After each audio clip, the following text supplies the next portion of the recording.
গল্পটকের আজকের পরিবেশনা বলাইচাঁদ মুখোপাধ্যায়ের অনুগল্প অমলা।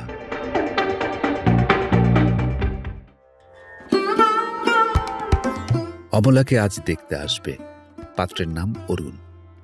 নাম শুনেই অমলার বুকটিতে যেন অরুণ আভা ছড়িয়ে গেল। কল্পনায় সে কত ছবিই না আঁকলে, সুন্দর, সুশ্রী, যুবা বলিষ্ঠা, মাথায় টেরি, গায়ে পাঞ্জাবি, সুন্দর সুপুরুষ। অরুণের ভাই বরুণ তাকে দেখতে এলো। সে তাকে আড়াল থেকে দেখিয়ে ভাবলে, আমার ঠাকুরপো। মেয়ে দেখা হয়ে গেল, মেয়ে পছন্দ হয়েছে। একথা শুনে অমলার আর আনন্দের সীমা নেই। সে রাত্রে স্বপ্নই দেখল। বিয়ে কিন্তু হলো না, দরে বনল না। আবার কিছুদিন পরে অমলাকে দেখতে এলো।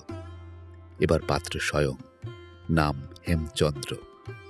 এবারও অমলা লুকিয়ে আড়াল থেকে দেখলে। বেশ শান্ত সুন্দর চেহারা, ধবধবে রং, কোকড়া চুল, সোনার চশমা, দিব্যি দেখতে। আবার অমলার মন ধীরে ধীরে এই নবীন আগন্তুকের দিকে এগিয়ে গেল। ভাবলে, কত কি ভাবলে। এবার দরে বুনল, কিন্তু মেয়ে পছন্দ হলো না। অবশেষে মেয়েও পছন্দ হলো, দরেও বুনল, বিয়েও হলো।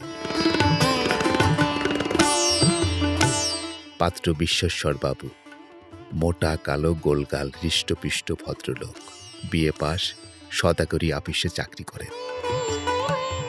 অমলার সঙ্গে যখন তাঁর শুভদৃষ্টি হলো, তখন কি জানি কেমন একটা মায়ায় অমলার সারা বুক ভরে গেল।